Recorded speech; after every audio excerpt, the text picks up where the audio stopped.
I am the Tofu Golem. Please enjoy the video. You start by confirming model and firmware so you know which fixes apply. Next, power cycle the TV by unplugging it for about 30 seconds and restarting. This clears transient errors. Once done, open the YouTube app and sign out, then clear the app cache or data from the app settings. This removes corrupted temporary files. Making these changes first prevents repeated failures and prepares the TV for reconfiguration, which you'll do in the next steps. Now focus on network and the app itself, because most YouTube problems trace to connectivity or a bad install.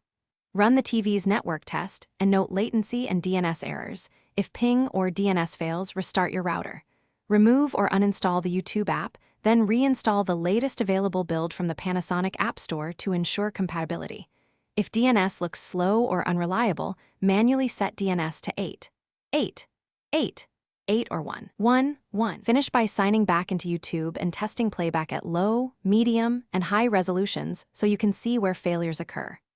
If problems continue, check for a TV firmware update and, when necessary, perform a factory reset after backing up settings. This restores system files that might block YouTube. One key troubleshooting tip: connect the TV via Ethernet or a mobile hotspot. If YouTube works on an alternative connection, the issue is your router or ISP, not the TV or app.